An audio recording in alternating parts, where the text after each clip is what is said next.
Hello po. Magandang araw po sa inyong lahat sa mga tagapanood. Ang bidyong ito ay nakunan sa aming pinagtatrabahuan sa Al-Baha Administration Office dito sa Saudi Arabia.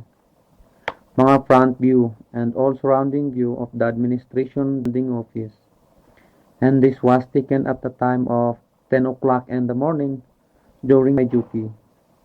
And I gave myself for a few minutes to go outside para lang makakuha ng videos and view na to remember this place pagdating ng araw na kung sakali I can't go back already here in Saudi Arabia.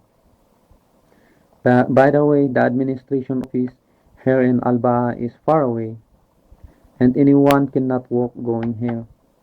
And of course, by with services car and also far away from the houses. Look around, doon nakikita ang mga iba-ibang direction ng mga kalsada and other ways going to the center place in Al-Baha. I mean is papuntang market, just like a park, a hotel, and other ways going to Baljursi, Dammam, Atik, city of Riyadh and Jeddah. But Medina and Makkah is very far away from Al-Baha. Only Muslim can go there. There is no Christian. Maraming university na I did not mention kasi di ko pa kabisado ang lahat na university. Tsaka dito sa Albahan kasi kami hindi marunong pag-alagala. I'm joking. And look around the view. This is place. It's not city. It's a province only. That's why very low price of salary. And we all wondering kung bakit dito pa kami pinadala ng mga kumpanya namin. And it was my first time that I feel tired, always hungry, not enough of bedtime, without room, and sleep in the corridor for a few days. That's why I did not take my duty because on the time already I am not feeling well.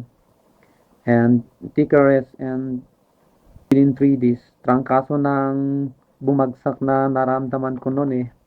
Pero nung patagal, nasanay din ako at tumiskarte sa trabahong labas. At ang kadahilanan nito, naloko kami ng agency sa Pilipinas. Pinapirma kami ng mga blanco.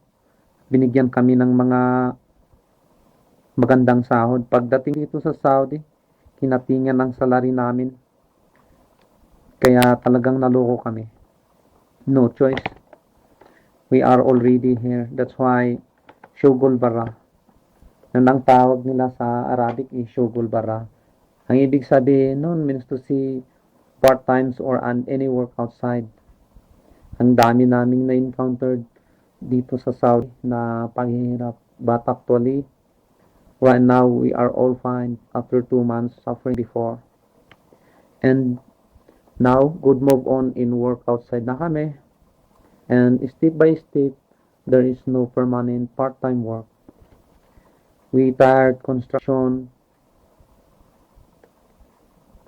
refilling waters company. After that, shopping center or Algonin gallery, agro makers, transferring again to the Tower Hotel for a housekeeping. And after that, transfer again to Mountain Hotel for wedding decoration. And until we transfer in a gold salary of part-time in flower shop for designer and decoration and others.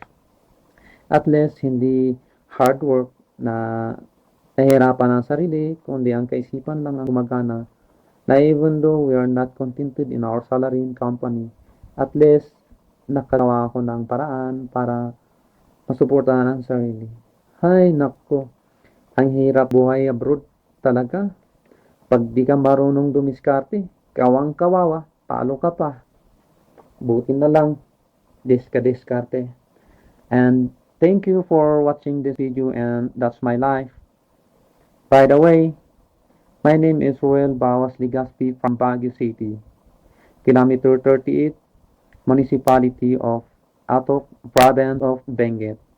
Once again, thank you and that's all about it.